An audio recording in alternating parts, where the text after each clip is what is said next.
अंतःकरणाचे परिवर्तन आणि अध्यात्माची पहाट फुलवणारे आपल्या हक्काचे यशवंत प्रसाद न्यूज. वरदा हरी विठ्ठल श्री ज्ञानदेव तुकाराम पंढरीनाथ भगवान की जय. परमहंस सद्गुरु श्री यशवंत बाबा महाराज की जय. पार्वती पते हर हर महादेव हर. सज्जन हो, आज 12 जून आजच्यासाठी सद्गुरु यशवंत बाबा यांचे सुवचन म्हणजे हाथी चले बाजार कुत्ते भोंके हजार. भाग 1. या जगात सर्वात विशालकाय प्राणी म्हणजे हत्ती होय. केवळ तो विशालकाय प्राणी नव्हे तर तो सर्व प्राण्यात बुद्धिमान प्राणी आहे. पूर्वीच्या काळी राजाला वारस नसेल तर हत्तीच्या सोंडेमध्ये माला देत असत. हत्ती ज्याच्या गळ्यामध्ये ती माला अर्पण करीत असे तो त्या नगरचा राजा होत असे. ओम परमहंस सद्गुरु श्री यशवंत बाबा महाराज यांचे ज्ञान उघड करणारा एक गजराजच होता. त्याला श्री महाराज म्हणाले होते, का रे बाबा, इतके दिवस आम्ही दडवून ठेवलेले कशासाठी उघड केलेस? असामान्य घटनेशी संबंध आणि मान मिळवणारा प्राणी म्हणून हत्तीकडे पाहिले जाते. त्यामुळे शक्तिशाली माणसे आपल्या नादात दंग असतात. त्यांच्याकडे शक्ती आणि बुद्धी आहे, ते कधी कोणावर अन्याय करत नाही. वेळ आले तर मात्र आपल्या शक्तीचा प्रभाव दाखवल्याशिवाय राहत नाहीत. ते कोणाच्या वाटेला जात नाहीत. जो कोणी त्यांच्या वाटेस गेला त्यालाही ते सोडत नाहीत. एकदा एकाने हत्तीच्या पिल्लास मारले. पिल्लू म्हणजे सुद्धा 5-6 फूट उंच वाढलेले.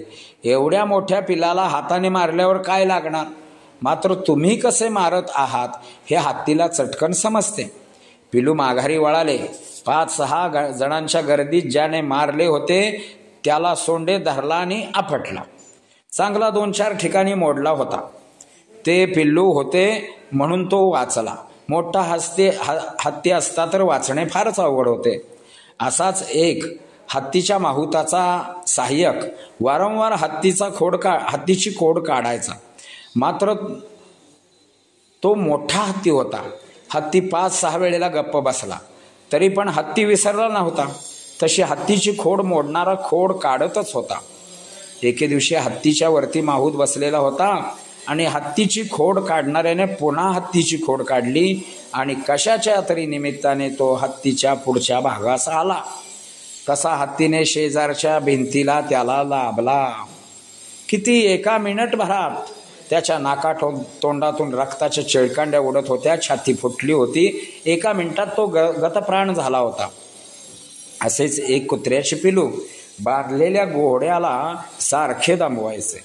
घोड्याला पुढचे पाय बांधलेले असतात.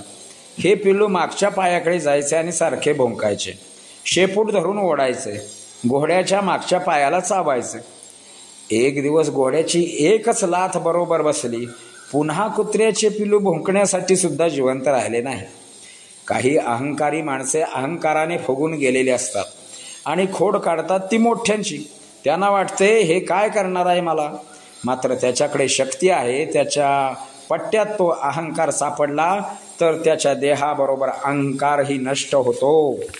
श्री महाराज अशाच अर्थाने एक ओळ वापरायचे आणि म्हणायचे, तुम्हाला वाटत असेल तुम्ही गरीब गाय आहात, पण मी कसाई आहे, कापून काढेन, सोडायचो नाही. बाबांच्या समोर गरीब गायीचे सोंग घेतले म्हणून श्री महाराजांच्या मागे तुम्ही कसे वागत आहात हे त्यांना कळत नव्हते असे नाही. जसे कुत्रे असो वा माणूस असो वा तो हत्तीच्या मागे अथवा घोड्याच्या मागे जसा वागतो, आगाऊपणा करतो, आगाऊपणा चाललेला असतो आणि हा आगाऊपणा वाढत जातो. प्रत्येक ठिकाणी तो तसाच वागत असतो. एखाद्या दिवशी उंटाचा मुका घ्यायला लागतो आणि आपल्या जीवाला मुकतो. असो, काही जण पाठीमागून हत्तीला दगड मारतात. हत्ती त्याची पर्वा कुठे करतो. तो पुढे चालत असतो. हत्ती चले बाजार कुत्ते भौंके हजार. तो कुणाच्याच वाटेत जात नाही. मार्गाने जात असतो. त्याला कोणाशी काही घेणे देणे नसते. मात्र भुंकणारे भुंकत असतात. का भुंकतात हेच कळत नाही. हत्तीलाही कळत नाही आणि स्वतः त्यांनाही कळत नाही. मात्र एक गोष्ट लक्षात ठेवा, जे पाठीमागून भुंकतात त्यांना भुंकू द्यावे. कुत्रा भुंके आणि त्याचा स्वतःचाच दुखे. तर मी सांगत होतो, पाठीमागून भुंकतात त्यांना भुंकू द्यावे, कारण ते समोर येऊन भुंकत नाहीत. समोर येऊन भुंकले की त्याचे मरण होते. त्यामुळे निंदकाचे घर असावे शेजारी, हा थोर विचार आपण करावा. आणि दुसरी गोष्ट अशी, ते पाठीमागून भुंकतात म्हणजे ते आपल्या मागे आहेत, आपण त्यांच्यापेक्षा 2 पावले पुढे आहोत, हा सुज्ञ विचार कधी विसरू नये. समजा गावातून हत्ती निघालेला आहे, हत्तीला गणपती म्हणून अनेक जण नमस्कार करतात, गजमुख गणपतीला म्हणतात.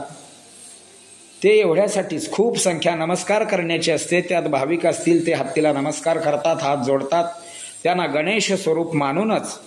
दुसरा कोणताही पशु जरी निघाला तरी त्याला कोणी नमस्कार करत नाही.